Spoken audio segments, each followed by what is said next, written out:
அன்பிற்குரிய மாணவர்கள் அனைவருக்கும் வணக்கம். நாம் இப்போ பார்க்க போகிறது வேதியியலுக்கு அடிப்படையாக இருக்கின்ற கருத்துக்களை பற்றி பார்க்க போகிறோம். உங்களுக்கு ஏற்கனவே தெரிஞ்ச ஒரு வார்த்தை தான் வேதியியலுடைய அடிப்படையான ஒரு வார்த்தை அணு, இங்கிலீஷில் தி ஆட்டம். இதனுடைய தகவலை நீங்கள் முழுசாக தெரிஞ்சுக்கிட்டால் மட்டும்தான் உங்களுக்கு +1 +2 வேதியியலில் இருக்கின்ற எல்லா பாடப்பகுதிகளும் நல்லா புரியும். அப்போது அந்த அடிப்படையான கருத்து தான் இப்போ நம்ம பார்க்க போகிறோம். அணு என்றால் என்ன அப்படின்னு கேட்டால் அதுக்கு ஆன்சரை நீங்கள் ஏற்கனவே படிச்சிருப்பீங்க, சொல்லுவீங்க. பருப்பொருளுடைய மிக சிறிய ஒரு அடிப்படை அலகு அல்லது துகள் அப்படின்னு சொல்லுவீங்க. அதை இப்படி கூட நம்ம சொல்லலாம் இல்லையா? இங்கிலீஷில் பருப்பொருளில் நம்ம மேட்டர்னு சொல்லுவோம். தமிழில் பருப்பொருளுக்கு என்ன அர்த்தம் அப்படின்னா, எந்த ஒரு பொருள் நிறையையும் இடத்தையும் ஆக்கிரமித்து கொள்கின்றதோ அதை நம்ம என்னென்னு சொல்லுவோம் அப்படின்னா பருப்பொருள்னு சொல்லுவோம்.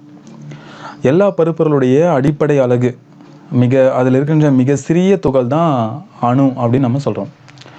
அப்போது நம்ம கையில் ஒரு செங்கல் இருக்குன்னு வச்சுங்களேன், அந்த செங்கல் இருக்க ஒரு சின்ன மிக மிக மிக மிக மிக ஒரு சின்ன துகள் தான் அணு அப்படின்னு சொல்லலாம், ஆட்டம்னு சொல்லலாம். அந்த செங்கல் நீங்கள் 2ஆக உடைக்கிறீங்க, அதுக்கப்புறம் மீனும் நீங்கள் உடைச்சிக்கிட்டே போகிறீங்க அப்படின்னா ரொம்ப சின்னதாக இருக்கின்ற அந்த ஒரு துகளை தான் அணு அப்படின்னு சொல்லலாம். அப்புறம் அந்த அணுக்களில் நியூக்ளியஸ் இருக்குது, அதாவது அணுக்கரு இருக்குது, புரோட்டான் இருக்குது, நியூட்ரான் இருக்குது. அதெல்லாம் நீங்கள் சிறிய வகுப்புகளில் 9th 8th 10th படிச்சிருப்பீங்க. அப்போது இதெல்லாம் சேர்ந்து அணுக்கள் உருவாகுது, அணுக்கள் எல்லாம் சேர்ந்து பொருள்கள் உருவாகுது அப்படின்ற தகவலாம் ஏற்கனவே நீங்கள் நல்லா படிச்சிருப்பீங்க. அதனுடைய முழுமையான விஷயத்தை தான் இப்போ நம்ம தெரிஞ்சுக்க போகிறோம். இப்போ நம்ம பார்க்க போகிறது ஹிஸ்ட்ரி ஆஃப் த ஆட்டம். இந்த அணுவை எப்படி கண்டுபிடிச்சாங்க? இப்போ நம்ம சொல்கிறோம் அணுவுக்குள்ளே எலக்ட்ரான்கள் இருக்குது, புரோட்டான்கள் இருக்குது, அப்புறம் நியூட்ரான்கள் இருக்குது, அப்புறம் இன்னும் கூட மீசான்கள் அப்படின்ற இன்னும் நுண்ணிய துகள்கள்லாம் இருக்குது அப்படின்னு கண்டுபிடிச்சிருக்கோம். இப்போ லேட்டஸ்ட்டாக கூட நம்ம கடவுள் துகள் அப்படின்னு ஒன்று கண்டுபிடிச்சிருக்காங்க இல்லையா? அவங்களுக்கு தெரியும், இப்போ லேட்டஸ்ட்டாக நடந்த ஒரு கண்டுபிடிப்பு. அப்போது இந்த ஹிஸ்ட்ரி எப்படி ட்ராவல் ஆச்சு அப்படின்றதான் இப்போ நான் பார்க்க போகிறோம். ஹிஸ்ட்ரி ஆஃப் த ஆட்டம் எப்போ ஆரம்பிச்சது அப்படின்னா BC 460 பார்த்தீங்கன்னா உங்களுக்கு கிறிஸ்து பிறப்பதற்கு முன்பாகவே இந்த அணுவை பற்றிய ஒரு வரலாறு ஆரம்பிச்சிருச்சு. டெமோக்ரிட்டஸ் அப்படின்ற ஒரு சயின்டிஸ்ட் என்ன பண்ணார் அப்படின்னா ஒரு சின்ன கருத்தை சொன்னார். எல்லா பொருட்களுமே மிக நுண்ணிய துகள்களால் ஆனது அப்படின்னு சொன்னார். அந்த தகவல்லாம் இப்போ நம்ம பார்க்க போகிறோம். அதுக்கப்புறம் எப்படி அந்த வரலாறு ஆனது மறுபடியும் வளர்ந்து இப்போ நம்ம லேட்டஸ்ட்டாக சொன்ன கடவுள் துகள் வரைக்கும் எப்படி அது வளர்ந்துருக்கு அப்படின்ற வரலாறு நம்ம தெரிஞ்சுக்க போகிறோம். ஸோ இப்போ நம்ம படிக்கிற எலக்ட்ரான்கள், புரோட்டான்கள், நியூட்ரான்கள் இது எல்லாமே ஒரே நைட்டில் கண்டுபிடிச்சது கிடையாது. இது காலமாக பல ஆண்டுகளாக, பல 100 ஆண்டுகளாக ஒவ்வொன்றா சயின்டிஸ்ட் கண்டுபிடிச்ச அந்த தகவல்களுடைய தொகுப்பு தான் இப்போ நம்ம படிக்கிறோம். சயின்ஸில் எந்த விஷயமும் அப்படி தான். உங்களுக்கு புரியுறதுக்காக நான் ஹிஸ்ட்ரி ஆஃப் த சைக்கிள் சொல்ல போகிறேன். ஸோ இப்போ நீங்கள் ஒரு பிக்சர் பார்க்குறீங்க. இந்த பிக்சர் என்ன சொல்லுது அப்படின்னா ஹிஸ்ட்ரி ஆஃப் த சைக்கிளை சொல்லுது, அதாவது சைக்கிளுடைய வரலாறு. இப்போ நம்ம இது மாதிரியான ஒரு லேட்டஸ்ட் சைக்கிளை ஓட்டிகிட்ருக்கோம். கியர் சைக்கிள்லாம் நீங்கள் பார்த்துருப்பீங்க. இப்போ லேட்டஸ்ட்டாக ஒரு சைக்கிள்லாம் கியர் வச்சுலாம் வருது. ஒரு மலை மேலே ஏறணும் அப்படின்னா நம்ம கியரை போட்டு விட்டு நம்ம ரொம்ப மெல்லமாக மிதிச்சாவே போதும், ஈஸியாக மலையெல்லாம் ஏறிடலாம், கஷ்டப்பட்டு ஏற வேண்டிய அவசியமே இல்லை. அது மாதிரி இப்போ நமக்கு இந்த லேட்டஸ்ட் சைக்கிள் வந்திருக்கு. ஆனால் இதனுடைய ஆரம்ப காலகட்டம் நீங்கள் பாருங்களேன். 1818 சைக்கிள் எப்படி இருந்திருக்கு பாருங்கள். இந்த சைக்கிளில் பெடலே கிடையாது பாருங்கள், பெடலே கிடையாது. என்ன பண்ணிக்கணும், இங்கே ஒரு உட்காந்து காலால் உதச்சிக்கின்னு போகணும். அப்படிப்பட்ட ஒரு சிஸ்டம் தான் 1818 இருந்த சைக்கிளுடைய சிஸ்டம், ரைட்டா? இப்போ அடுத்த வெர்ஷன் பார்த்தீங்கன்னா 1869 என்னென்னா பெடல் சிஸ்டம் வந்திருக்கு பாருங்களேன். ஆனால் அந்த பெடலும் பார்த்தீங்கன்னா டேரெக்டாக வீலில் கனெக்ட் பண்ணியிருக்காங்க பாருங்கள். எதுவும் செயின்லாம் எதுவுமே கிடையாது. டேரெக்டாக என்ன பண்ணியிருக்காங்கன்னா இங்கே உட்காந்து இந்த பெடலில் பெடல் பண்ணும்போது இந்த வீல் ரொட்டேட் ஆகும், அப்போ சைக்கிள் மூவ் ஆகும். அப்போ இந்த கண்டுபிடிப்பு வரதுக்கே எவ்வளோ வருஷம் எடுத்துருக்கு பாருங்களேன். 1818 1869 கிட்டத்தட்ட 50 வருஷம் கழிச்சு தான் இந்த கண்டுபிடிப்பு உருவாயிருக்கு. அப்புறம் இதனுடைய அடுத்த வருஷன் 1860 இதுக்கு முன்னாடி ஒரு வருஷன் இங்கே பாருங்கள், டேரெக்டாக ஃப்ரண்ட் வீலில் பெடல் வச்ச மாதிரி ஒன்று இருக்குது பாருங்கள், இதுக்கு முன்னாடி வருஷன். அதே மாதிரி 1870 பார்த்தா இந்த சைக்கிள் வித்தியாசமாக பார்க்கறதுக்கே ஒரு சிரிப்பு வரக்கூடிய அளவில் கூட இது இருக்குது பாருங்களேன். பெரிய ஒரு வீலு, சின்ன ஒரு வீலு, இதுவும் ஒரு சைக்கிள் தான். ஹேண்டில் பார் பாருங்கள், இங்கேயே இருக்குது ஹேண்டில் பார். இந்த வீல் இங்கே ரொட்டேட் பண்ணலாம். இங்கே உட்காந்து இங்கே அவங்க டேரெக்டாக வீல்லையே பெடல் பண்ணுற மாதிரி கொடுத்துருக்காங்க. எந்த செயினுமே கிடையாது, வீல்லையே பெடல் பண்ணுறான். இப்படி பண்ணால் சைக்கிள் ஓடுமா சார்னா ஓட்டியிருக்காங்க. அந்த ஃபோட்டோவும் நான் அடுத்தது உங்களுக்கு காமிக்கிறேன் பாருங்கள். ஸோ இது ரொம்ப ஹைட்டாக இருக்கும். இதில் ஏறி உட்காரக்கிறதுக்கே ஒருத்தர் ஹெல்ப் வேணும். அதுக்கப்புறம் 1890 பார்த்தீங்க அப்படின்னா சைக்கிள் நம்ம இதெல்லாம் நீங்கள் பார்த்துருப்பீங்க. ஆல்மோஸ்ட் இது மாதிரி சைக்கிள்லாம் உங்ககிட்ட இருந்திருக்கும். அந்த சைக்கிளுடைய அடுத்த உருமாற்றம் வந்து பார்த்திங்க அப்படின்னா நல்லா செயின் வந்து வச்சு அந்த செயின் வந்து இங்கே பின்னாடி இருக்க வீலில் கனெக்ட் ஆகிட்டு அதுக்கப்புறம் நமக்கு ஹேண்டில் பார்லாம் வித்தியாசமாக வந்திருக்க 1960 அந்த பைசைக்கிள்லாம் நம்ம பார்க்குறோம். ஸோ இப்போ லேட்டஸ்ட்டாக வந்து 1970களிலேருந்து நம்ம கியர் வண்டிலாம் பயன்படுத்த ஆரம்பிச்சிட்டோம். இன்னும் இதுக்கப்புறம் கூட இன்னும் வளர்ச்சிகள் வரப்போகுது. சரியா, மடிச்சு வைக்கிற மாதிரி சைக்கிள் மடித்து அப்படி என்ன பண்ணிடலாம், பேக் மாதிரி மாட்டிட்டு போகிற மாதிரிலாம் கூட வந்திருக்கு. ஆனால் இதனுடைய துவக்கம் வந்து பாருங்கள் 1818. அப்போது இப்போ 2020வது வருஷம் நடந்துகிட்ருக்கு. 1818 தான் இது வந்து ஆரம்பிச்சு. 200 வருஷத்துக்கு முன்னாடியிலேருந்தே இதனுடைய வளர்ச்சி வந்து கொஞ்சம் கொஞ்சமாக வந்து இப்போ தான் இது வந்து ஒரு ஃபுல்ஃபில் அடைஞ்சிருக்குன்னு சொல்லலாம். அதே மாதிரி தான் அணுக்களும். சரியா, ஸோ இன்னும் கூட இதை நீங்கள் பாருங்கள். இப்போ பாருங்கள், அந்த சைக்கிள் ஓட்டும் போது எடுத்த பிக்சர் நீங்கள் பாருங்கள், எவ்வளோ ஹைட்டாக ஏறி உட்காந்து ஓட்டி போகிறாங்க பாருங்கள். ஸோ அதிலே ஒரு சைக்கிள் ரேஸ்லாம் கூட வச்சுக்கிறாங்க பாருங்கள் டேரெக்டாக. எப்படி சார் இவ்வளோ ஹைட்டாக இருக்குது, நிற்குமா சைக்கிள் அப்படின்லாம் நீங்கள் கேள்வி கேட்கலாம். அதெல்லாம் உங்கள் ஃபிசிக்ஸில் நீங்கள் படிச்சிருப்பீங்க. ஏன் வந்து சைக்கிள் வந்து இயக்கத்தில் இருக்கும்போது நம்மளால் 2 வீலில் அப்படியே வந்து போக முடியுது, ஆனால் ஓய்வாக இருக்கும்போது 2 வீலில், அதாவது ஸ்டாண்டு போட்டால் தான் நிற்கும், இல்லைனா வந்து சாஞ்சிருது ஏன் அப்படின்ற காரணங்கள்லாம் நீங்கள் இயற்பியலில் படிக்கிறீங்க. அப்போ அது மாதிரி இங்கே இது மாதிரியான ஒரு வெர்ஷனும் வந்து இருந்திருக்கு பாருங்கள். 2 வீல் வச்சு பேலன்ஸுக்காக டேரெக்டாக ஃப்ரண்ட் வீல்லே பெடல் வைக்கிற ஒரு சைக்கிள்லாம் கூட இருந்திருக்கு பாருங்கள். அப்போ இதெல்லாம் வந்து அறிவியலுடைய எந்த ஒரு கண்டுபிடிப்புமே இது மாதிரியாக படிப்படியாக வளர்ந்தது தான். நம்ம இப்போ மொபைல் ஃபோன் பயன்படுத்துகிறோம். இது வந்து ஆரம்ப காலகட்டத்தில் எப்படி இருந்துச்சு அப்படின்றத நீங்கள் சினிமாலாம் பார்த்துருப்பீங்க. அதே மாதிரி தான் அணுக்களுடைய வரலாறும். ஸோ இதுதான் அணுக்களுடைய வரலாறு. டெமோக்ரட்டிஸ் அவர் தான் ஆரம்பித்து வச்சார். அவர் தான் வந்து ஒரு பிள்ளையார் சுழியை வந்து போட்டார். 460 கிறிஸ்து பிறப்பதற்கு முன்பு, பிசின்னு சொல்லுவோம் இல்லையா, கிமு 460வது ஆண்டில் டெமோக்ரட்டிஸ் என்ன சொன்னார் அப்படின்னா, கோள வடிவத்தால் ஆனது தான் அணு அப்படின்னு சொன்னார். பொருட்கள் எல்லாமே அணுக்களால் ஆனது அப்படின்னு சொன்னார். ஜான் டால்டன் என்ன பண்ணார், அணுவை பிளக்க முடியாது அப்படின்னு சொல்லிட்டு சொன்னார் 1803. அப்போ இங்கேருந்து இங்கே வரதுக்கே எவ்வளோ வருஷம் தேவைப்பட்டிருக்கு பாருங்கள். அந்த விஷயத்த சொல்கிறதுக்கே அவர் ஒரு மாதிரியை கூட காமிச்சார், டால்டனுடைய அணு மாதிரி அப்படின்னு கூட நம்ம படிப்போம். அதுக்கப்புறம் வந்தவர் தான் தாம்சன், ஜே தாம்சன். 1897 அவர் வந்து எலக்ட்ரான்கள் அப்படின்ற ஒரு விஷயத்தையும் புரோட்டான்கள் அப்படின்ற விஷயத்தையும் வந்து வச்சு சொன்னார்.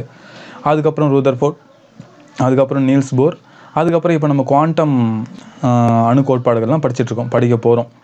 இதெல்லாம் எப்படி நிகழ்ந்துச்சு அப்படின்றது தான் இப்போ நம்ம பார்க்க போகிற ஒரு சின்ன விளக்கம். இதெல்லாம் வந்து உங்களுக்கு எக்ஸாமில் வராது, ஆனால் நீங்கள் 2 வருஷம் வேதியியலை புரிஞ்சுக்கிறதுக்கு நிச்சயமாக இது ரொம்ப பயன்படும். அதனால் நல்லா கேட்டே வாங்க, நான் சொல்கிறது கேட்டே வாங்க.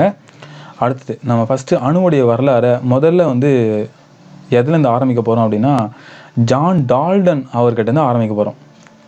ஜான் டால்டன் என்னென்ன கருத்துக்கள்லாம் சொன்னார் அப்படின்றதுலேருந்து ஆரம்பிக்க போகிறோம். 1808 தான் இந்த வரலாறு ஆரம்பிக்குது. தமிழ் மீடியத்தில் இங்கிலீஷ் மீடியம் அப்படின்னு நான் சைமல்டேனியஸாக சொல்கிறேன், நீங்கள் கவனிச்சிட்டே வாங்க. அப்படியே இன்றைக்கே படித்து நீங்கள் உங்களுக்கு எவ்வளோ புரிஞ்சிருக்கோ அதை நீங்கள் எழுதி அமைச்சிங்கன்னா கூட நல்லாயிருக்கும். அப்போ 1808 ஜான் டால்டன் என்ன கான்செப்ட் சொல்கிறாரு அப்படின்றது தான் பார்க்க போகிறோம். இந்த தேரிக்கு பேர் வந்து அட்டாமிக் மாடல் தேரி அப்படின்னு சொல்லலாம். ஆட்டம்ஸ் ஆர் ஸ்மால் இன்டிவைசிபிள் அப்படின்னு சொல்லிட்டு சொன்னார். இன்டிவைசிபிள் என்ன அர்த்தம், பிரிக்க முடியாது அவ்வளோதான் அப்படின்னு சொல்லிட்டாரு. cannot be divided, created, destroyed அப்படின்னு சொல்லியிருக்காரு. அதாவது நீங்கள் படிச்சிருப்பீங்க, ஆற்றலை ஆக்கவோ அழிக்கவோ முடியாது அப்படின்னு சொல்லிட்டு. அதேமாதிரி அணுவை ஆக்கவோ அழிக்கவோ பிளக்கவோ முடியாது அப்படின்னு சொல்லியிருக்காங்க. ஆனால் இதில் இப்போ வந்து பிளந்து அணு ஆற்றல்லாம் வந்து உற்பத்தி பண்ணுறாங்க, மின்சாரத்தை தயாரிக்கிறாங்க அப்படின்றதான் நீங்கள் கேள்விப்பட்டிருப்பீங்க. அவர் அப்போ சொன்னது 1808 என்ன சொல்லிட்டாரு, ரொம்ப அது வந்து சின்னதாக இருந்தாலும் அதை வந்து பிரிக்க முடியாது, அதை அழிக்க முடியாது அப்படின்னு சொல்லிட்டு சொன்னார். அப்புறம் என்னென்ன சொன்னார்ன்றதை கவனிச்சிட்டே வாங்கினேன். ஒரு எலமெண்ட் அப்படின்னு சொன்னால் அது எல்லாமே ஐடென்டிக்கல் ஆட்டம்ஸை வந்து பெற்றிருக்கும் அப்படின்றத சொன்னார். அதாவது ஒரு இரும்பு அணு இருக்குன்னு வச்சுங்களேன், அதில் இருக்கின்ற எல்லாமே இரும்பு அணுக்களால், இரும்பு தனிமம் இருக்குது அப்படின்னா அதில் இருக்கின்ற எல்லா அணுக்களுமே இரும்பு அணுக்களால் ஆனது அப்படின்றது சொன்னார். அதே மாதிரி டிஃப்ரெண்ட் எலமெண்ட் டிஃப்ரெண்ட் ப்ரொபோர்ஷன்ஸில் ஆட்டம்ஸை வந்து பெற்றிருக்கும் அப்படின்றத சொன்னார்.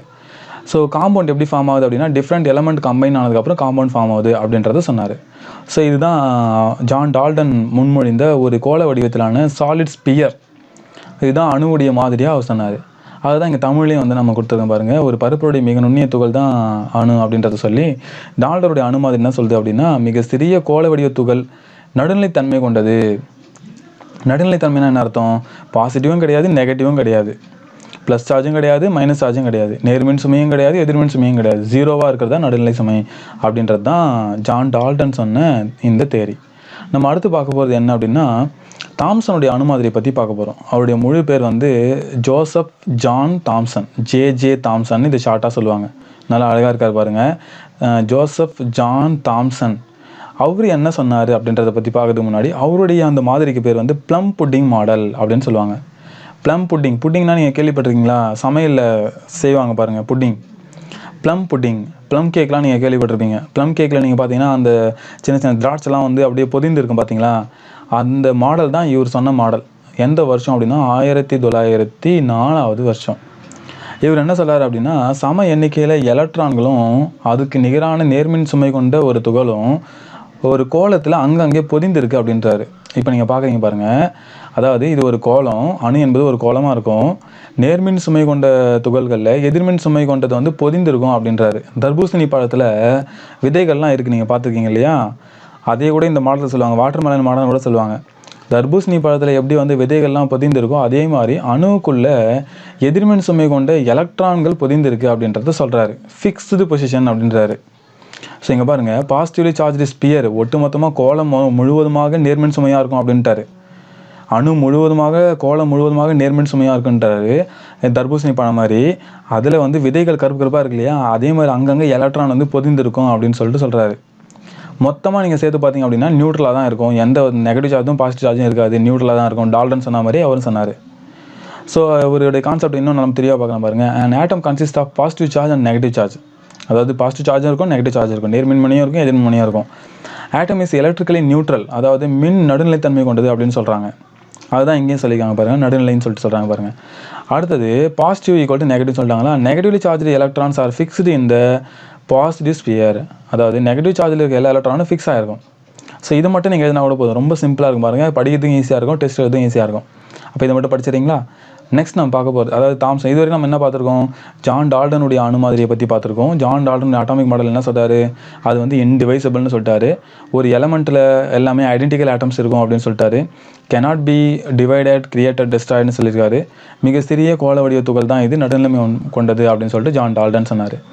அதுக்கு அடுத்து வந்த ஜோசப் ஜான் தாம்சன் என்ன சொல்கிறாரு அப்படின்னா, இது வந்து ஒரு நேர்மின் சுமை கொண்ட ஒரு கோளத்தில் எலக்ட்ரான்கள்லாம் பொதிந்திருக்கும் அப்படின்னு சொல்கிறாரு. இதுதான் ஜே தாம்சன் சொன்ன மாதிரி. ஓகேவா, இதெல்லாம் கவனிச்சிட்டே வாங்க. அப்புறமா நீங்கள் உங்களால் எவ்வளோ முடியுமோ அவ்வளோ டெஸ்ட் எழுதி அனுப்புங்க. அதுக்கப்புறமா மூணாவதாக வந்த சயின்டிஸ்ட் யார் அப்படின்னா எர்ன்ஸ்ட் ரூதர்ஃபோர்ட் அப்படின்னு சொல்லுவாங்க. இந்த மாதிரி வந்து ரூதர்ஃபோர்டு மாதிரின்னு சொல்லுவாங்க. இது வந்து நியூக்ளியர் மாடல்னு சொல்லுவாங்க. அணுக்கரு மாதிரி, நியூக்ளியர்னா அணுக்கரு, அணுக்கருனா உள்ளே இருக்கிறது, நியூக்ளியர் மாடல்னு சொல்லுவாங்க. 1911. இதுக்கு முன்னாடி வருஷம் என்னன்னு சொல்ல முடியுமா? ஃபஸ்ட்டு பார்த்தது என்ன, 1808 வருஷத்தை வந்து மறக்கக்கூடாது. 1808னா ஜான் டால்டன், 1904னா ஜே தாம்சன், 1911 அப்படின்னா எர்னஸ்ட் ரூதர்ஃபோர்டு. ரைட்டா? இவர் என்ன சொல்கிறாருன்னா, அணுவுடைய மையத்தில் அணுக்கருன்னு ஒன்று இருக்குது, இந்த அணுக்கரில் தான் புரோட்டானு நியூட்ரான் இருக்குது அப்படின்றத சொல்கிறாரு. சரியா, புரியுதா பாருங்கள். அதாவது அணுவுடைய மையத்தில் தான் அணுக்கருவானது இருக்கின்றது, அதில் தான் புரோட்டானு நியூட்ரானு இருக்குன்றாரு. எலக்ட்ரான்கள் என்ன பண்ணுதான் அப்படின்னா இந்த அணுக்கருவை வட்டப்பாதையில் சுற்றி வருதுன்னு சொல்லிட்டு சொல்கிறாரு.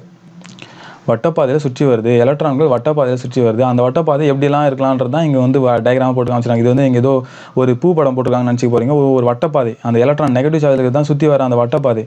ஒன்று இப்படி சுற்றி வரலாம், ஒன்று இன்னொரு இப்படி சுற்றி வரலாம், அதே மாதிரி நிறைய ஆங்கிள் வந்து சுற்றி வரதை காமிச்சிருக்காங்க பாருங்களேன். அதுதான் இந்த ரூதர்ஃபோர்டுடைய அணு மாதிரி. சரியா, கான்செப்டை புரிஞ்சுட்டு நீங்கள் சொந்த வார்த்தையில் எழுதுறது தான் நல்ல மெத்தடு. இவர் என்ன பண்ணாருன்னா அப்படின்னா, atoms are mainly empty space, அதாவது இங்கெல்லாம் எம்டி ஸ்பேஸ் இருக்குது, காலியாக இருக்குது அப்படின்னாரு. இதுக்கு முன்னாடி என்ன சொன்னார், ஜே தாம்சன் வந்து என்னென்னா, அவர் வந்து ஃபுல்லாக நேர்மின் சுமையாக இருக்கும், அதில் எலக்ட்ரான் பொதிந்திருக்கும் அப்படின்னாரு. ஆனால் இவர் என்ன சொல்கிறாருன்னா, ஃபுல்லாலாம் இருக்காது, பெரும்பாலான இடம் காலியாக தான் கிடையாது, உள்ளே மட்டும்தான் வந்து அணுக்கரு, மையத்தில் மட்டும்தான் அணுக்கரு இருக்குது அப்படின்றாரு. ஸோ அதான் வந்து பாருங்கள், mainly empty space. Positive charge is concerned at the centre of the atom, அதுக்கு பேர் வந்து நியூக்ளியஸ். நியூக்ளியஸ்னால் அணுக்கரு. சென்டரில் மட்டும்தான் என்ன இருக்குது அப்படின்னா பாசிட்டிவ் சார்ஜ் இருக்குது, அதுதான் அணுக்கரு அப்படின்னு சொல்லிட்டு சொல்கிறாரு. கருனா என்ன அர்த்தம், அந்த மையத்தில் இருக்கின்ற அந்த அமைப்பு அப்படின்னு அர்த்தம். The centre of the atom is equal to the nucleus அப்படின்னு சொல்கிறாங்க பாருங்கள். ஓகேவா, the electrons move around the nucleus, அதாவது இது என்னென்னா centre of the atom equal to the நியூக்ளியஸ்ன்ற பேர் வச்சாச்சு. Electrons move around the nucleus, electron வந்து அந்த நியூக்ளியஸ் சுற்றி வருது, ஏன்னா இது வந்து பாசிட்டிவ் சார்ஜில் இருக்குது, நேர்மின் சுமையில் இருக்குது, எலக்ட்ரான்கள் அதை சுற்றி வருது. அதுதான் இங்கே சொல்லியிருக்காங்க பாருங்கள், எலக்ட்ரான்கள் அணுக்கருவை வட்டப்பாதையில் சுற்றி வருகின்றது அப்படின்னு சொல்லிட்டு சொல்கிறாங்க பாருங்கள். சரியா, இது வரல 3 மாடல் பார்த்துருக்குமா. என்னென்ன, ஜான் டால்டன் அவர் என்ன சொன்னார்னா 1808 அணு என்பது பிறக்க முடியாது, கோளத்தில் இருக்குன்றாரு, அவள் தான் நடுநிலை தன்மை உடையது. அடுத்து வந்து ப்ளம் புட்டிங் மாடலில் வந்து ஜே தாம்சன் என்ன சொல்கிறாரு, 1904 நேர்மின் சுமை கொண்ட கோளத்தில் எலக்ட்ரான்கள் பொதிந்து வைக்கப்பட்டுள்ளது அப்படின்னு சொல்லிட்டு ஒரு கான்செப்ட் சொல்கிறாரு. இதுவும் நடுநிலைன்னு தான் சொல்கிறாரு. ஆனால் அதுக்கப்புறம் அந்த எர்ன்ஸ்ட் ரூதர்ஃபோர்ட் வந்து நீங்கள் சொல்கிறதெல்லாம் தப்புங்க, அணுடைய பெரும்பகுதி வந்து வெற்றிடமாக இருக்குது, உள்ளே வந்துட்டு தான் அணு கருவானது இருக்குது அப்படின்றது சொல்கிறாரு. சரியா? ஸோ இது உங்களுக்கு புரிஞ்சுக்கணும்னு நினைக்கிறேன். அடுத்து நான் பார்க்க போகிற மாதிரி என்ன அப்படின்னா நீல்ஸ் போருடைய அணுமாதிரி.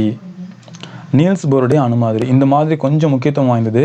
ஏன்னா இவர் தான் வந்து கொஞ்சம் கிளாரிட்டியை வந்து கொடுத்தாரு. என்ன சொன்னார் அப்படின்னா, அதே மாதிரி அணுக்கரு என்பது மையத்தில் இருக்கும், அதை சுற்றி வட்டப்பாதையில் எலக்ட்ரான்கள் சுற்றி வருது இல்லையா, அந்த வட்டப்பாதைக்கு ஒரு பேர் வச்சார்.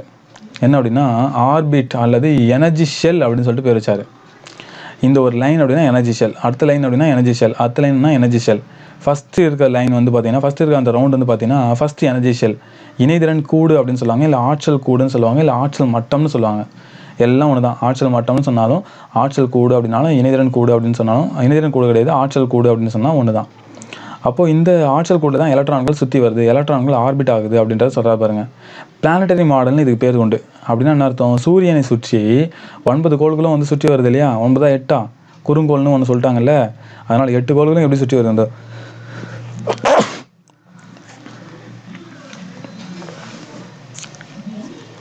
சாரி 8 கோள்களும் எவ்வாறு சுற்றி வருகின்றதோ அதே போல் இந்த அணுக்கருவை சுற்றி எலக்ட்ரான்கள் சுற்றி வருகின்றது அப்படின்றது தான் இவர் முன்மொழிந்த அந்த கொள்கை. அது என்னன்னு சொல்கிறாங்க அப்படின்னா பிளானட்டரி மாடல்னு சொல்கிறாங்க. சரியா? எப்படி நம்ம சூரிய குடும்பத்தில் கோள்கள்லாம் சுற்றி வருதோ அதே மாதிரி அணுக்கருவை சுற்றி எலக்ட்ரான்களும் சுற்றி வருது அப்படின்றது தான் இவர் சொன்னது. சரி சார், இவர் சொன்னதுக்கும் இதுக்கு முன்னாடி சொன்னார் இல்லையா ஏன்ஸ் ரூதர்ஃபோர்ட், அவருக்கு என்ன சார் வித்தியாசம் அப்படின்னு நீங்கள் கேட்கலாம். இவர் வந்து ரவுண்டு அதாவது சுற்றி வருதுன்னு தான் சொன்னார் தவிர அதுக்கு பேரெல்லாம் வைக்கல. அதே மாதிரி வந்து என்னென்னா இவர் எனர்ஜியை பற்றி கொஞ்சம் சொல்லலை. ரைட்டா? அதுக்காக வந்தவர் தான் இவர். பிளானட்டரி மாடல் சொல்லிட்டு நீல்ஸ் போர் தான் கரெக்டான ஒரு ரீசன் வந்து சொன்னார். உள்ளே இருக்கிறத வந்து அணுக்கரு அதை சுற்றி வந்து பல்வேறு ஆற்றல் மட்டங்களில் எலக்ட்ரான்கள் சுற்றி வருது அப்படின்னு சொல்லிட்டு தமிழில் பார்த்துடலாம். அணுக்கருவை எலக்ட்ரான்கள் சுற்றி வரும் பாதை ஆற்றல் மட்டம் என்று அழைக்கப்படுகின்றது. இந்த ஒவ்வொன்றும் ஒரு ஆற்றல் மட்டம். சரியா? எனவும் அணுவில் எண்ணற்ற ஆற்றல் மட்டங்கள் உள்ளது. நிறைய ஆற்றல் மட்டங்கள் ரவுண்ட் ரவுண்டாக நிறைய இருக்குது அப்படின்னு சொல்லிட்டு சொன்னார். ஒரு ஆற்றல் மட்டத்தில் உள்ள அதிகபட்ச எலக்ட்ரான் எண்ணிக்கை 2n² ஃபார்முலா தருது. ஒரு ஆற்றல் மட்டம்னு சொன்னாவே அதில் எவ்வளோ எலக்ட்ரான்கள் அதிகபட்சமாக நிரம்பும் அப்படின்னு கேட்டால் 2n² ஃபார்முலா வந்து அவர் தான் சொன்னார். 2n² formula. இப்போ உதாரணத்துக்கு முதல் ஆற்றல் மட்டத்தில் எத்தனை எலக்ட்ரான் இருக்குது பாருங்களேன், 1 2 2 தான் இருக்கும். நீங்கள் இந்த ஃபார்முலாவில் போட்டு பாருங்கள், எண்ணுக்கு பதிலாக அதனுடைய நம்பரை வந்து நீங்கள் போடணும், 1 2 அப்படின்றது. இது வந்து முதல் ஆற்றல் மட்டம் இல்லையா, அப்போ எண்ணுக்கு பதிலாக நீங்கள் 1ன்னு போடுங்க. 2 × 1² = 2 அப்படின்னு சொல்லிட்டு வரும். அப்போது இதுவே நீங்கள் ரெண்டாவது ஆற்றல் மட்டத்தை நீங்கள் தெரிஞ்சுக்கணும்னு ஆசைப்பட்றீங்கன்னா 2 எதுவுமே போடுங்களேன், 2 × 2² வரும். 2 2² அது வந்து 2 × 2 4 4 × 2 வந்து 8. அப்போ மொத்தம் 8 எலக்ட்ரான் இருக்கான்னு பாருங்கள். 1 2 3 4 5 6 7 8 எலக்ட்ரான் வந்து கண்டிப்பாக இருக்குது. அதே மாதிரி மூணாவது ஷெல்லில் எவ்வளோன்றதை நீங்கள் இந்த ஃபார்முலாவில் நீங்கள் ஃபில் பண்ணிக்கலாம். ரைட்டா? அது மட்டும் இல்லாமல் இவர் இன்னொரு விஷயத்தையும் சொன்னார். என்னென்னா எலக்ட்ரான்கள் ஒரு ஆற்றல் மட்டத்தில் இருக்குது அப்படின்னா அடுத்த ஆற்றல் மட்டத்துக்கு போகவோ வரவோ செய்யணும் அப்படின்னா அது ஆற்றலை ஏற்கவோ இழக்கவோ செய்யணும். அது வரைக்கும் அது அந்த ஆர்பிட்டல் தான் சுற்றிட்டுருக்கோம். வரையறுக்கப்பட்ட ஆற்றல் உடையது அப்படின்னு சொல்லிட்டு சொல்லியிருக்காரு பாருங்களேன். எலக்ட்ரான்கள் இருக்கும் வரை அது ஆற்றலை இழக்கவோ ஏற்கவோ செய்யாது. ஆனால் இந்த ஆற்றல் மட்டங்களில் இன்னொன்றுலேருந்து இன்னொன்றுக்கு வந்து போகும்போது அது வந்து என்ன ஆகும் அப்படின்னா ஆற்றலை பெறணும் இல்லைனா இழக்கணும். அது வந்து இங்கே குறிப்பிடல, இருந்தாலும் மீனிங்ஃபுல்லாக நீங்களே பார்த்து வச்சுக்கோங்க. அதே மாதிரி இவர் வந்து சிம்பிள்ஸையும் கொடுத்தாரு. முதல் ஆற்றல் மட்டத்துக்கு கே அப்படின்னு சொல்லிட்டு பேர், கே ஷெல்லுன்னு சொல்லுவாங்க, கே கூடுன்னு சொல்லுவாங்க. ரைட்டாக? நான் நிறைய பேர் சொல்கிறேன், குழம்பக்கூடாது. இதுக்கு பேர் என்னென்னா ஆற்றல் மட்டம்னு பேர், இல்லைனா அதாவது ஆற்றல் மட்டம் எனர்ஜி ஷெல்லுன்னு சொல்லிட்டு இங்கிலீஷில் சொல்லுவாங்க, அல்லது ஆர்பிட்னு சொல்லுவாங்க. சரியா? ஃபஸ்ட் இருக்கிறது வந்து கே ஆற்றல் மட்டம், ரெண்டாவதாக இருக்கிறது வந்து எல் ஆற்றல் மட்டம், மூணாவதாக இருக்கிறது எம் ஆற்றல் மட்டம் அப்படின்னு சொல்லிட்டு போயிட்டே இருக்கும். ஸோ இப்போ இங்கிலீஷில் பாருங்கள், எலக்ட்ரான்ஸ் ஆர்பிட் அண்ட் நியூக்ளியஸ். ஆர்பிட்னா சுற்றி வருது, நியூக்ளியஸ் சுற்றி வருது. This orbits are specific size and energy. ஒவ்வொரு ஆர்பிட்டுக்கும் ஒவ்வொரு சைஸ் இருக்குது, ஒரு எனர்ஜி இருக்குது. இது கே ஆர்பிட், இது L orbit, M orbit. M orbit வந்து இங்கே வந்து பெருசாக இருக்குது, கே ஆர்பிட் வந்து சின்னதாக இருக்குது. அதே மாதிரி தான் இது. The lowest energy is found in the smallest orbital. எது இதில் ஸ்மாலஸ்ட் ஆர்பிட்டலாக இருக்கோ அதுதான் லோயஸ்ட் எனர்ஜியில் இருக்குது, குறைந்த ஆற்றல் உடையது. எது இதில் கம்மியான ஆற்றல்னா கே தான். அப்போ கே தான் வந்து குறைந்த ஆற்றல் உடையது. அடுத்தது எல், அடுத்தது எம், இப்படி போயிட்டே இருக்குன்னு வச்சுங்களேன். அடுத்தது electrons can move between each shell when gaining or losing energy. அதான் சொல்லிட்டாங்க பாருங்கள். இங்கே இருக்க ஒரு எலக்ட்ரான், இப்போ கே ஷெல்லில் ஒரு எலக்ட்ரானுக்கு, எல் ஷெல்லில் ஒரு எலக்ட்ரான் வச்சுங்களேன். எல்லுக்கு ஒரு எலக்ட்ரான் கேக்கு வரணும் அப்படின்னா அது சம் எனர்ஜியை லாஸ் பண்ணணும். இல்லை கேல இருக்க ஒரு எலக்ட்ரானு மேலே வந்து நீங்கள் மேலே போகணும் அப்படின்னு நினச்சிங்கன்னா அது சம் எனர்ஜியை வந்து லாஸ் பண்ணணும். சரியா? எஸ், அதே மாதிரி தான் உங்களுக்கு எனர்ஜி வந்து லாஸ் பண்ணியோ இல்லை கெயின் பண்ணியோ தான் என்ன ஆக முடியும் அப்படின்னா கெயின் பண்ணணும். நான் மாற்றி சொல்லிட்டேன். எனர்ஜியை கெயின் பண்ணி அதுக்கப்புறமா தான் இங்கே போக முடியும். மேலேருந்து கீழே வரணும் அப்படின்னா எனர்ஜியை லாஸ் பண்ணணும், கீழேருந்து மேலே போகணும் அப்படின்னா எனர்ஜியை கெயின் பண்ணணும். இதுதான் இவங்க சொன்னது.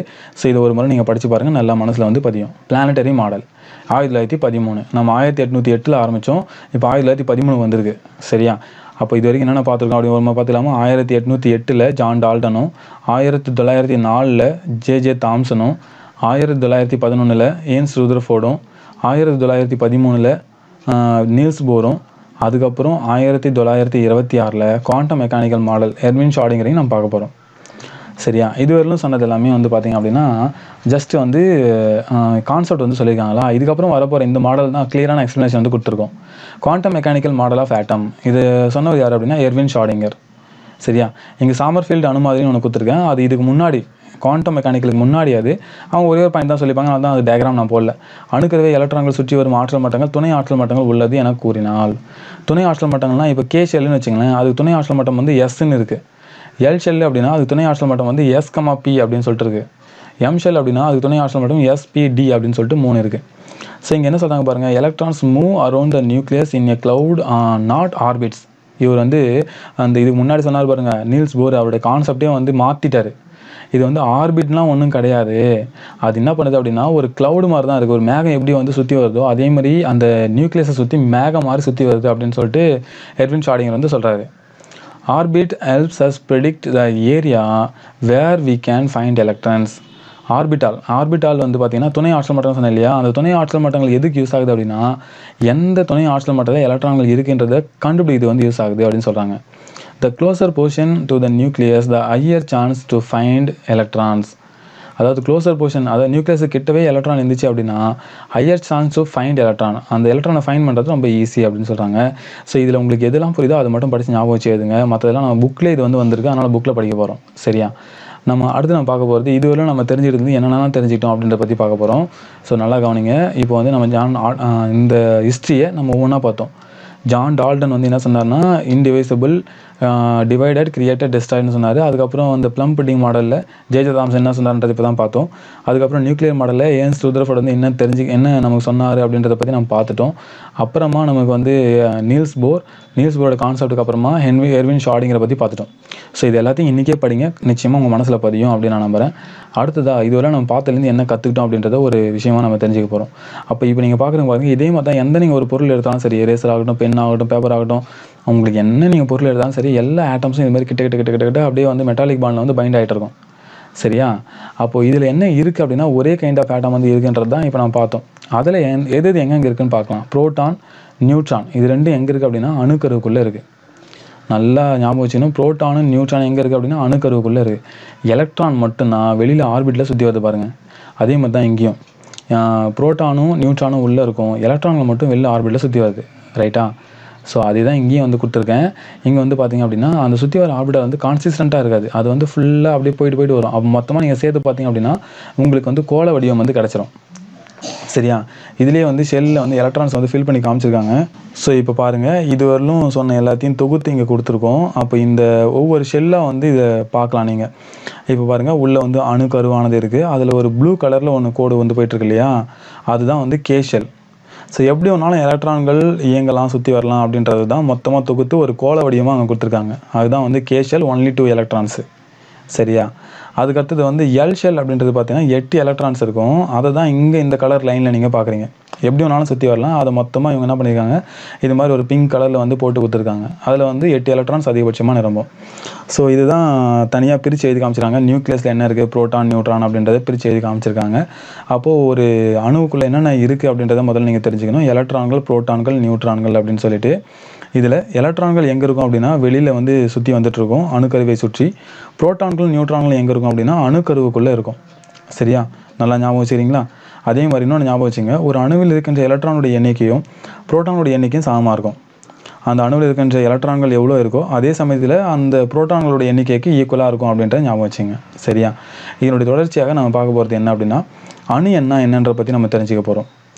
ஓகே, ஏன்னா இப்போ வந்து ஒரு தனிமத்தை கொடுத்துட்டாங்கன்னா அந்த தனிமத்தில் எத்தனை புரோட்டான்கள், எத்தனை எலக்ட்ரான்கள் இருக்குது அப்படின்னு சொல்லிட்டு கேட்டாங்கன்னா நீங்கள் எழுதுறதுக்கு தயாராக இருக்கணும். அதுதான் இப்போ நான் பார்க்க போகிறோம். இப்போது ஒரு உதாரணத்துக்கு நான் ஒரு தனிமத்தை நான் எழுதியிருக்கேன், ஹீலியம் அப்படின்னு சொல்லிட்டு.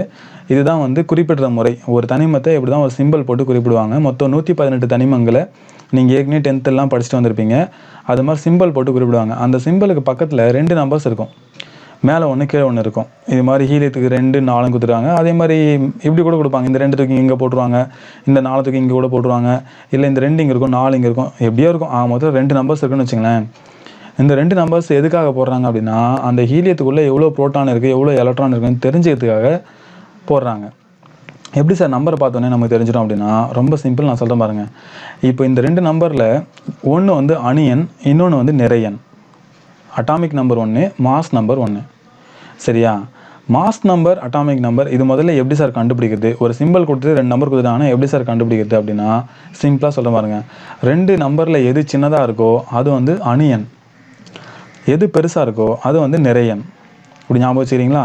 அப்போ ஹீலியத்தில் 2ன்றது பார்த்தீங்க அப்படின்னா அணியன், 4ன்றது பார்த்தீங்கன்னா நிறையன். அதாவது மாஸ் நம்பர் வந்து 4, அட்டாமிக் நம்பர் வந்து 2. சரி சார், அந்த நம்பர் வச்சு நம்ம என்ன சார் பண்ணுறது அப்படின்னா, அதுதான் எங்கள் விஷயமே. அட்டாமிக் நம்பர் என்ன சொல்ல வருது அப்படின்னா, ஹீலியத்தில் எவ்வளோ நம்பர் ஆஃப் ப்ரோட்டான்ஸ் இருக்குது, எவ்வளோ நம்பர் ஆஃப் எலக்ட்ரான்ஸ் இருக்குது அப்படின்னு சொல்ல வருது. அப்போ இங்கே 2 போட்டுருக்காங்கன்னா என்ன அர்த்தம் தெரியுமா? ஹீலியத்தில் 2 ப்ரோட்டான் இருக்குன்னு அர்த்தம். சரி, 2 ப்ரோட்டான் இருந்தால் எத்தனை எலக்ட்ரான் இருக்கணும்? கண்டிப்பாக 2 இருக்கணும். ஏன்னா நம்ம ஏற்கனவே பார்த்துட்டோம் இல்லையா, அணுவானது நடுநிலைத்தன்மை உடையது. அப்போ உள்ளே எவ்வளோ ப்ளஸ் இருக்கோ வெளியிலையும் அவ்வளோ மைனஸ் இருக்கும். அப்போ இங்கே பாருங்கள், உள்ளே 2 ப்ளஸ் இருக்கா அணுக்கருவுக்குள்ளே, அதுக்கு ஈக்குவலான 2 மைனஸ் வெளியில் கொடுத்துருக்காங்களா? அப்போ இதுதான் வந்து இந்த அணியன் சொல்கிற விஷயம். அப்போ அணியன் என்ன சொல்லுதுன்னு கேட்டால் நீங்கள் கரெக்டாக சொல்லணும். ஒரு தனிமத்தில் அல்ல அணுவில் இருக்கின்ற புரோட்டான்களின் எண்ணிக்கை அல்லது எலக்ட்ரான்களின் எண்ணிக்கை அப்படின்னு சொல்லிட்டு சொல்லணும். சரியா சார்? அப்போது நான் இங்கே 2ன்னு போட்ட உடனே கண்டுபிடிச்சிடுவேன். உள்ளே எவ்வளோ ப்ரோட்டான் இருக்குதுன்னு சொன்னால் நான் 2 ப்ரோட்டான்னு சொல்லுவேன். வெளில எவ்வளோ எலக்ட்ரான் இருக்குன்னு கேட்டால் 2 எலக்ட்ரான்னு சொல்லுவேன். அப்போ நியூட்ரான் எப்படி சார் கண்டுபிடிக்குது அப்படின்னா, அதுக்கு தான் இந்த மாஸ் நம்பரை கொடுத்துருக்காங்க.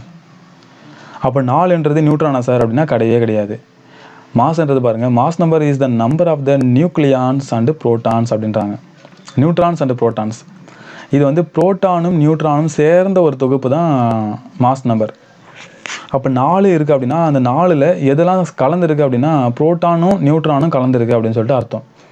அப்போ நம்ம நியூட்ரான் வேணும் என்ன சார் பண்ணோம் அப்படின்னா, சிம்பிளாக இதுலேருந்து இது கழிச்சிட்டிங்கன்னா முடிஞ்சிச்சு. ஏன்னா இது என்ன விஷயத்த சொல்ல வருது அப்படின்னா, ப்ரோட்டான் எவ்வளோன்றது சொல்ல வருது. இது என்ன சொல்ல வருது அப்படின்னா, ப்ரோட்டானும் நியூட்ரானும் சேர்ந்தது சொல்ல வருது. அப்போ 4லேருந்து நீங்கள் 2 கழிச்சிட்டிங்கன்னா உங்களுக்கு என்ன கிடச்சிடும் அப்படின்னா, நியூட்ரானோட எண்ணிக்கை கிடச்சிடும். அதுதான் இங்கே கொடுத்துருக்காங்க பாருங்கள். 4ல் 2 போச்சு அப்படின்னா 2 நியூட்ரான் வந்து இருக்குது. இதோ இருக்குது பாருங்கள், இதோ ஒரு நியூட்ரானு, இதோ ஒரு நியூட்ரான். அப்போது இதை பொறுத்த வரைக்கும் 2 ப்ரோட்டானு, 2 எலக்ட்ரானு, 2 நியூட்ரான். சார் எல்லாத்துக்கும் இதுவுமே சேமாக வருமா சார் அப்படின்னா வராது, மாறி மாறி வரும். அதுதான் இங்கே ஒரு சின்ன ஒரு ஃபார்முலா மாதிரி நான் கொடுத்துருக்கேன் பாருங்கள். எக்ஸ் அப்படின்றது அந்த தனிமத்துடைய சிம்பிள். சரியா? மேலே ஏன்னு போடுறாங்க பாருங்கள். மேலே இருக்க நம்பர் ஏன்றது பார்த்தீங்கன்னா மாஸ் நம்பர். சரியா? மாஸ்னா எம் தானே சார் போடணும் அப்படின்லாம் கேட்கக்கூடாது, அது அப்படி தான் மென்ஷன் பண்ணுவாங்க. ஏன்றது மாஸ் நம்பர். மாஸ் நம்பர்ன்றது எதுக்கு ஈக்குவல்? அதில் இருக்கின்ற புரோட்டான்கள் நியூட்ரான்களுக்கு ஈக்குவல். அப்போ இசட்னா என்ன சார் அப்படின்னு கேட்டால், அதில் இருக்கின்ற புரோட்டான்களின் எண்ணிக்கைக்கு உண்டான சிம்பிள் தான் இசட். இசட்ன்றது நம்பர் ஆஃப் புரோட்டான், அதாவது புரோட்டான்களின் எண்ணிக்கை அல்லது எலக்ட்ரான் எண்ணிக்கை கூட சொல்லலாம். ஏ என்றது என்ன அப்படின்னா நிறையன், இசட் என்பது அணியன். நல்லா ஞாபகம் வச்சுக்கணும். இசட்ன்றது அணியன், அணியன் அப்படின்னு ஞாபகம் வச்சுங்க. இசட்னா அணியன், ஏன்னா நிறையன்.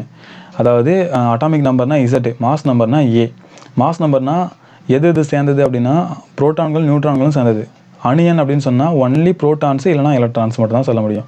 அப்போ நியூட்ரான் வேணால் என்ன பண்ணணும், ஏ மைனஸ் இசட் அப்படின்ற ஃபார்முலாவை நீங்கள் யூஸ் பண்ணணும். இதுலேருந்து இது கழிக்கணும். இப்போ கார்பனை பொறுத்த வரைக்கும் எத்தனை ப்ரோட்டான் இருக்குது அப்படின்னு கேட்டால் மொத்தம் இங்கே அட்டாமிக் நம்பர் பாருங்கள். நான் ஏற்கனவே சொன்ன மெத்தடில் நீங்கள் புரிஞ்சுக்கணும். 2 நம்பரை பார்க்குறீங்க, எது இதில் பெருசாக இருக்குது 12. அப்போ இதுதான் மாஸ் நம்பர். எது சின்னதாக இருக்குது 6, இதுதான் அட்டாமிக் நம்பர். அப்போ அட்டாமிக் நம்பர் என்ன சொல்ல வருது அப்படின்னா, நம்பர் ஆஃப் ப்ரோட்டான் எவ்வளோ இருக்கும் கார்பனில்? 6 ப்ரோட்டான். 6 ப்ரோட்டான் இருந்துச்சுன்னா அதுக்கு ஈக்குவலான மைனஸ் சார்ஜ் எத்தனை இருக்கும்? எலக்ட்ரான்னா நெகட்டிவ் சார்ஜ் இல்லையா, ப்ரோட்டான்னா பாசிட்டிவ் சார்ஜ் இல்லையா. அப்போ 6 ப்ரோட்டான் இருக்குன்னா 6 எலக்ட்ரான்கள் வெளியில் இருக்கணும். சரி, நியூட்ரான் வேணும் அப்படின்னா இதுலேருந்து இது கழிங்க, 12ல் 6 போச்சுன்னா 6. ஸோ இது மாதிரி தான் நீங்கள் கண்டுபிடிக்கணும். ஸோ இங்கே உங்களுக்கு நான் இன்னும் தெளிவாக வந்து இங்கே சொல்லியிருக்காங்க பாருங்கள். அணுவிலிருந்து ஒரு எலக்ட்ரான் எண்ணிக்கை மற்றும் புரோட்டான்கள் எண்ணிக்கையாக இருந்து வரலாம், அது இசட்னு குறிப்பிடலாம். சரியா? ரைட்டா? அதுதான் இங்கே இப்போ நம்ம சொன்னது தான் அப்படியே இங்கே எக்ஸ்பிளைன் பண்ணியிருக்காங்க. ஸோ மாஸ் நம்பர்ன்றது என்ன அப்படின்னா புரோட்டானும் நியூட்ரானும் சேர்ந்ததுன்றதை ஞாபகம் வச்சுங்க. அதனால தான் ஃபார்முலா வந்து நமக்கு எப்படி வரப்போகுது அப்படின்னா n = a - z வரப்போகுது. ஓகே, ஸோ அதுதான் n = a - z. அதுதான் இங்கே மீண்டும் சொல்லியிருக்காங்க. நிறையன் அப்படின்றது ஒரு அணுவினுடைய பெரும்பகுதி நிறையானது, அது அணுக்கருவில் உள்ளதுன்னு சொல்லியிருக்காங்க. ஒரு அணுவினுடைய அணுக்கருவில் உள்ள புரோட்டான் மற்றும் நியூட்ரான்களுடைய கூட்டுத்தொகை தான் நிறையன். புரோட்டானுடைய நியூட்ரானுடைய நிறை தான் கூட்டுத்தொகை தான் நிறையன். சரியா? அப்போது ஏன்றது p + nன்னு வச்சுக்கலாம். அதாவது ஏன்றது என்ன உங்களுக்கு நல்லா தெரியும் இல்லையா, ஏன்றது நிறையன், பின்றது புரோட்டான் சொல்லலாம், இல்லைனா அது என்னன்னு சொல்லலாம் இசட்னு கூட சொல்லலாம், ப்ளஸ் நியூட்ரான். அப்போ நம்ம நியூட்ரான் தான் வேணும் அப்படின்னா இது அப்படியே இந்த பக்கம் கொண்டு வாங்க. நியூட்ரான் = a - zன்னு வரும் பாருங்கள். இதை வச்சு நீங்கள் என்ன பண்ணணும், ஒரு ஒர்க் அவுட் பண்ணணும். உங்களுக்கு இந்த ஃபார்முலா மறக்காமல் இருக்கிறதுக்காக இதை நான் சொல்கிறேன். n = a - z, அதாவது number neutron = a - z. நியூட்ரான்னா a - z. Amazon நீங்கள் பார்த்துருப்பீங்க, இதுதான் அதனுடைய சிம்பிள். இந்த சிம்பிளில் ஒரு அர்த்தம் ஒழிஞ்சிருக்கும் பாருங்களேன். இப்படி அம்புக்குறி போட்டு Z வரலும் போட்டிருக்காங்க பாருங்கள். இது என்ன அர்த்தம் அப்படின்னா A to Z, ஏலேருந்து Z வரைக்கும் எல்லாமே உங்களுக்கு அங்கே வாங்கிக்கலாம். அந்த அமேசான் இதில் வந்து வாங்கிக்கலாம். அப்போ A to Z அப்படின்றதுடைய ஒரு சிம்பிள் தான் இந்த அமேசான். இன்டர்நெட்டில் வாங்குறேன் இல்லையா, அதான். இதை நீங்கள் இதுக்கு ஞாபகம் வச்சுங்க. A to Z, A to Z, A to Z. எதுக்கு? நியூட்ரானை கண்டுபிடிக்கிறதுக்கு. நியூட்ரான் கண்டுபிடினா ஏனா வந்து நிறையன்லேருந்து அணியனை கழிச்சிடுங்க. கழிச்சிட்டு என்ன கிடைக்கும்? நியூட்ரான் கிடைச்சிடும். ஸோ இப்போ இந்த தனிமவரிசை அட்டவணையை நீங்கள் ஏற்கனவே பார்த்துருப்பீங்க. 10th, 8th, 9th பார்த்துருப்பீங்க. இதை வச்சு தான் நீங்கள் நிறைய எனக்கு ஹோம்ஒர்க் செஞ்சு அனுப்ப போகிறீங்க. இப்போ இதில் நிறைய குறியீடுகள் வந்து கொடுத்துருக்காங்க. தனிமனுடைய குறியீடு கொடுத்துருக்காங்க. அதில் அதே மாதிரி நிறைய எண்ணையும் கொடுத்துருக்காங்க, அணி எண்ணையும் கொடுத்துருக்காங்க. பார்க்கறது சின்னதாக இருக்குன்னு நினைக்காதீங்க. நான் உங்களுக்கு தனியாக அனுப்புகிறேன். இல்லைனா நம்ம புக்கில் +1 ஃபஸ்ட் வால்யூமில் இருக்குது. 3வது பாடத்தில் நீங்கள் எடுத்து பார்த்தீங்கன்னா இருக்குது. சரியா? அதை கூட நீங்கள் எடுத்து பார்த்துக்கலாம். அதில் அணி எண் கொடுத்துருப்பாங்க, நிறைய எண் கொடுத்துருப்பாங்க. இதை வச்சு தான் நீங்கள் ஒர்க் அவுட் பண்ணி காமிக்கணும். இப்போ உதாரணத்துக்கு நைட்ரஜன் சொல்லிட்டேன்னு நான் சொல்லிட்டேன்னு வச்சிங்கன்னா, அது எவ்வளோ ப்ரோட்டான் இருக்குன்னு கேட்டால் நீங்கள் சொல்லணும். அணி என்ன பார்க்குறீங்க? 7. அப்போ 7 ப்ரோட்டான் இருக்குது சார் அப்படின்னு சொல்லிடணும். சரி, எத்தனை எலக்ட்ரான்னு கேட்டால் ப்ரோட்டான் எவ்வளோ அதுதான் எலக்ட்ரான் இருக்கு இல்லையா? அப்போ 7 எலக்ட்ரான் முடிஞ்சிச்சு. சரி சார், அப்போ நியூட்ரான் எத்தனைன்னு கேட்டால் நீங்கள் மைனஸ் பண்ணணும். என்ன நம்ம ஃபார்முலா? n = a - z. நிறையன்லேருந்து அணி எண்ணை கழிக்கணும். நிறையன் வந்து இதுக்கு 14. அணி எண்ணை கழிச்சிட்டிங்கன்னா மீதி வந்து 7. இது மாதிரி தான் நீங்கள் ஒர்க் அவுட் பண்ணி காமிக்க போகிறீங்க. ஸோ இப்போ பாருங்கள், கார்பனில் இது மாதிரி 2 நம்பர் கொடுத்துட்ருப்பாங்க. இப்போ வந்து இது வந்து மாஸ் நம்பர், இது வந்து அட்டாமிக் நம்பர். நீங்கள் இது வந்து கழிச்சிட்டிங்கன்னா உங்களுக்கு 6 ஆன்சர் கிடைச்சிடும். அதுதான் நியூட்ரானுடைய நம்பர். அதேமாதிரி ஒரு சிம்பிள் இப்படிலாம் குறிப்பிடுவாங்க தனிமவரிசை அட்டவணையில். இது மாதிரி இங்கே சீன் போட்டால் சிம்பிள், 6ன்னு போட்டால் அட்டாமிக் நம்பர், 12ன்னு போட்டால் மாஸ் நம்பர், இல்லை அது அட்டாமிக் வெயிட்னு கூட சொல்லலாம். கிறிஸ்டல் எப்படி இருக்குது அப்படின்லாம் சொல்லுவாங்க. எலக்ட்ரான் அமைப்பு விட்டுருக்குன்னு சொல்லுவாங்க. நேம் வந்து கொடுத்துருப்பாங்க. தனிமவரிசை அட்டவணை இதெல்லாம் இருக்கும் அப்படின்றத நான் சொல்லியிருக்கேன். ரைட்டா? ஸோ இப்போ நீங்கள் என்ன செய்றீங்க அப்படின்னா, உங்கள் பேரில் இருக்கிற தனிமங்களுக்கு நீங்கள் வந்து எழுதி அதில் எவ்வளோ ப்ரோட்டான் இருக்குது, எவ்வளோ எலக்ட்ரான் இருக்குது, எவ்வளோ நியூட்ரான் இருக்குன்னு கண்டுபிடிச்சி எனக்கு எழுதி அனுப்புறீங்க. இப்போ உதாரணத்துக்கு நான் ஒரு பேர் சொல்கிறேன். லாரின் அப்படின்னு சொல்லிட்டு ஒரு பேர் இருக்குன்னு வச்சுக்கோங்க. லாரின் அப்படின்னு சொல்லிட்டு ஒரு பேர் இருக்குது. ஒரு ஃபாரின் பேரை கூட வச்சுப்போமே. லாரின் அப்படின்னு ஒரு பேர் இருக்குது அப்படின்னா அந்த பேரில் என்னென்ன தனிமங்கள் இருக்குன்னு சொல்லிட்டு நீங்கள் இங்கே பார்க்கணும். உதாரணத்துக்கு LA எடுத்துக்கங்க. வெறும் L மட்டும் இருக்கான்னு ஃபஸ்ட்டு செக் பண்ணுங்கள். சரியா? சப்போஸ் இல்லை அப்படின்னா அது கூட இன்னொரு சிம்பிளையும் சேர்த்துங்க, இன்னொரு அடுத்த லெட்டரையும் சேர்த்துங்க. LA அப்படின்னா இதோ இங்கே இருக்கு பாருங்கள், லாந்தனம். அடுத்தது யூன் இருக்கான்னு பாருங்கள். கண்டிப்பாக இருக்குது. யூன் எங்கே இருக்குது? இதோ இங்கே இருக்கு பாருங்கள், யுரேனியம். RE அப்படின்னா ரித்தீனியம். RE அப்படின்றது பார்த்தீங்கன்னா இதோ இங்கே இருக்குது பாருங்கள். அடுத்தது Nன்றது பார்த்தீங்கன்னா நைட்ரஜன். இது எல்லாத்தையும் நீங்கள் தனித்தனியாக எழுதிட்டு, இப்போ நைட்ரஜன் அப்படின்னு சொன்னால் அதுக்கு வந்து அட்டாமிக் நம்பர் 7, மாஸ் நம்பர் வந்து பார்த்தீங்கன்னா 14. இது எழுதி அதில் எவ்வளோ ப்ரோட்டான் இருக்குது, எவ்வளோ எலக்ட்ரான் இருக்குது, எவ்வளோ நியூட்ரான் இருக்குது அப்படின்றத எனக்கு தனியாக ஒர்க் அவுட் பண்ணி காமிக்கணும். உங்கள் பேரில் எவ்வளோ எலமெண்ட் இருக்குன்றதை நீங்கள் தெரிஞ்சுக்கங்க. சரி, உங்கள் பேரில் எவ்வளோ எலமெண்ட் இருக்குது அப்படின்றத நீங்கள் தெரிஞ்சுக்கங்க. இது உங்களுக்கு நான் அனுப்புகிறேன். அப்படி இல்லைனா புக்கில் இருக்குது, எடுத்து வச்சு நீங்கள் எழுதி வந்து அனுப்புங்க. சரியா? ஸோ நன்றி, வணக்கம். இது வரைக்கும் நீங்கள் கேட்டதுக்கு ரொம்ப நன்றி. அடுத்த வகுப்பில் நான் உங்களை சந்திக்கிறேன். மறக்காமல் நான் சொன்னதை வந்து எழுதி அமைச்சிருங்க. Okay, thank you very much.